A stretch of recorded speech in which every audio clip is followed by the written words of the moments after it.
तो आज हम पढ़ेंगे इम्पोर्टेंट फैक्ट अकाउंटेंसी से जो मुझे लगता है ज़रूरी है, बच्चों को पता होना चाहिए। पहला है कि rate of interest payable on the amount remaining unpaid to the executor of deceased partner in the absence of any agreement.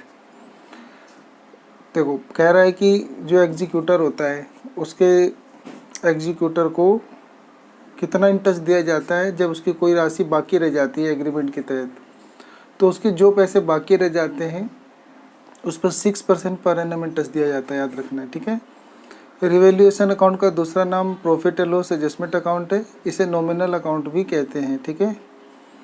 Death of A partner जो होता है, जब किसी पार्टनर की मतलब मृत्यु हो जाती है तो उसके एग्जीक्यूटर को जो प्रॉफिट देते हैं तो उसके लिए कौन सा खाता डेबिट किया जाता है, तो उसका नाम है profit and loss suspense account को डेबिट किया जाता है, ये याद रखना है, ठीक है। अगला है कि मिनिमम और मैक्सिमम नंबर ऑफ पार्टनर्स। जो मिनिमम नंबर ऑफ पार्टनर्स होते हैं वो 2 होते हैं, ऐसा 2013 के कंपनी एक्ट 2013 के सेक्शन 464 में बताया गया है, ठीक है। और मैक्सिमम 50 हो सकते हैं, ठीक है। इंडियन पार्टनरशिप एक्ट 1932 कहता है कि अगर कोई पार्टनर ने पहले से पार्टनरशिप डीड नहीं बना रखी है तो profit and loss account partner में इक्वल बटेगी। इंटरेस्ट ऑन कैपिटल नहीं दिया जाएगा, ये तभी दिया जाएगा जब तक उसे चार्ज अगेंस्ट प्रॉफिट ना कहा जाए, ठीक है। इंटरेस्ट ऑन ड्रॉइंग नहीं दिया जाएगा, पार्टनर को सैलरी कमीशन या रेमोनरेशन नहीं दिया जाएगा। हाँ, लेकिन लोन या एडवांस पे 6% पर एनम अलो किया जाएगा। अगर हमने किसी पार्टनर से लोन ले रखा होगा या एडवांस ले रखा होगा तो हम उससे 6% पर एनम अलो करेंगे, ठीक है, इंटरेस्ट।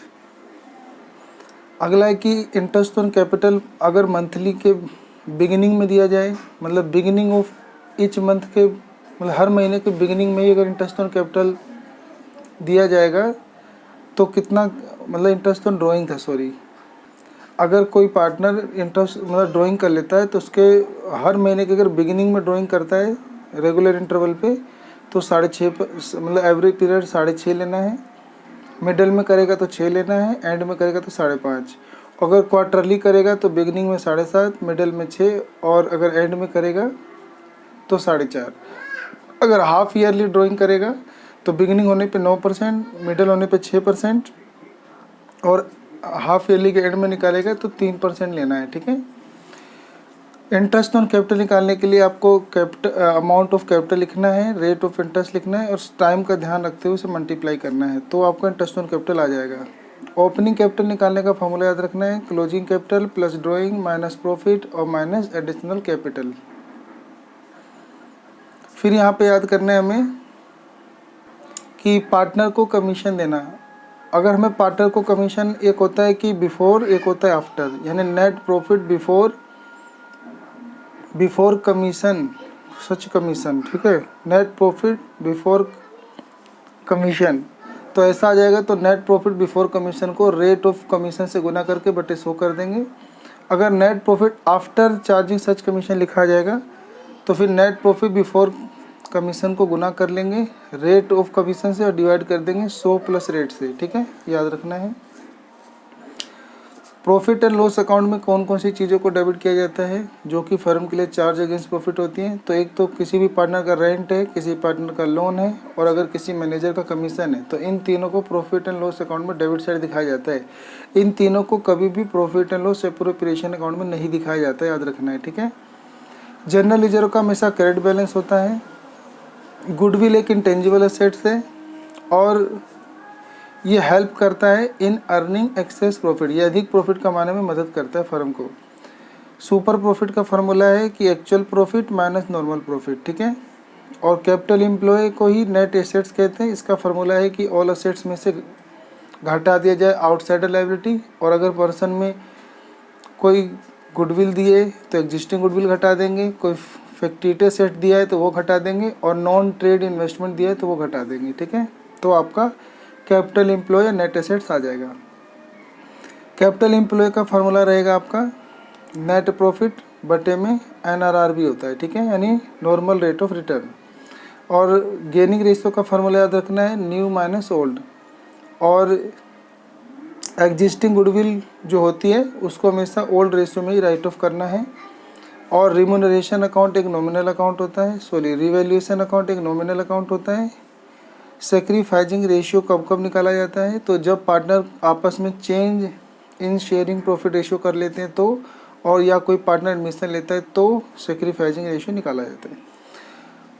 अच्छा, जब कोई पार्टनर कैपिटल लाता है तो एंट्री करेंगे bank account debit to capital, और अगर वो प्रीमियम फॉर गुडविल लाता है तो टू प्रीमियम फॉर गुडविल। अगर कोई पार्टनर प्रीमियम फॉर गुडविल का पैसा नहीं लाता है तो उसी पार्टनर्स के करंट अकाउंट को डेबिट कर देंगे और सेक्रीफाइसिंग पार्टनर से कैपिटल को क्रेडिट कर देंगे। ठीक है,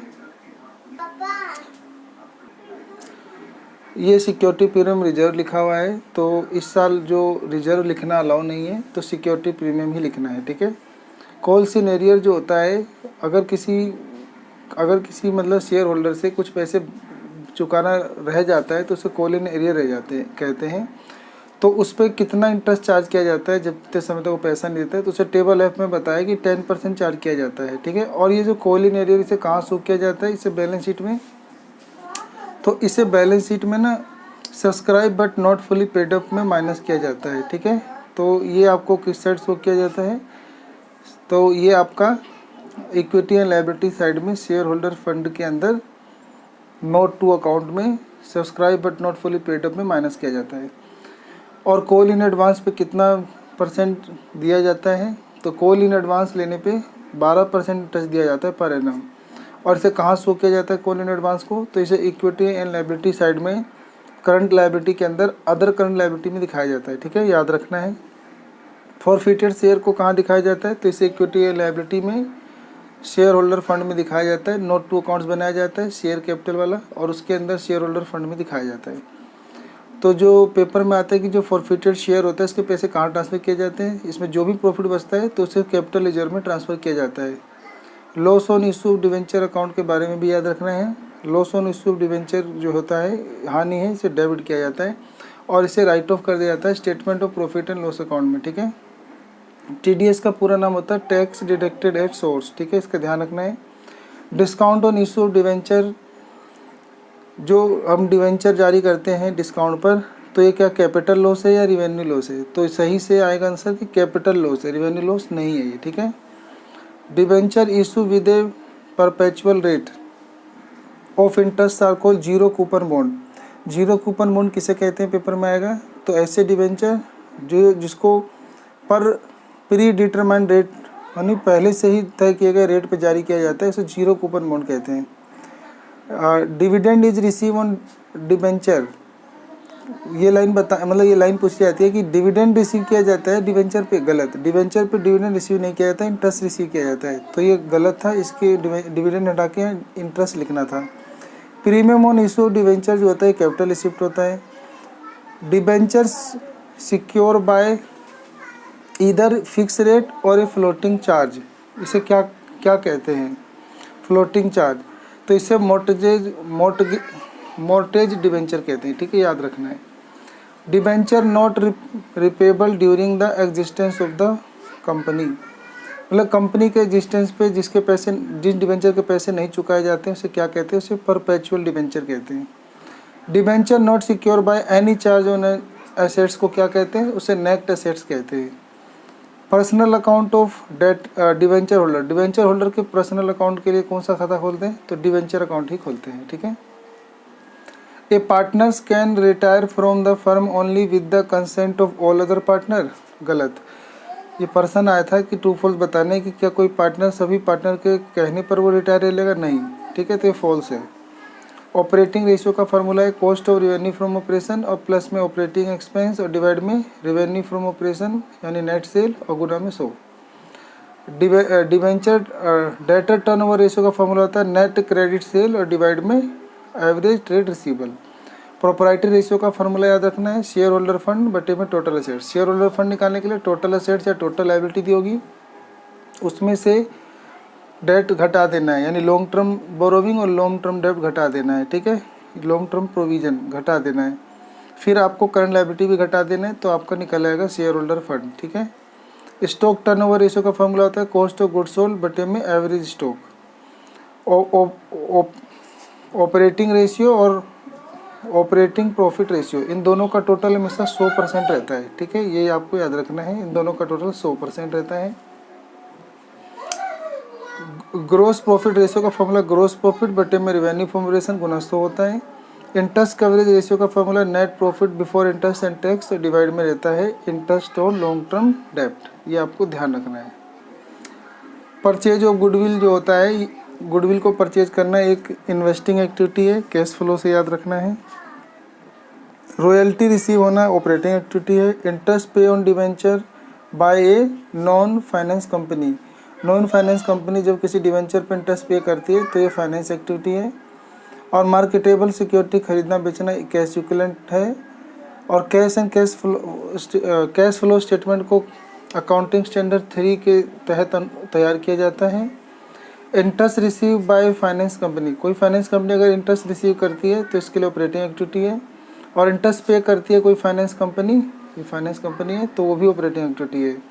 डिविडेंड पे करती है कोई मैन्युफैक्चरिंग कंपनी तो वो फाइनेंस एक्टिविटी है।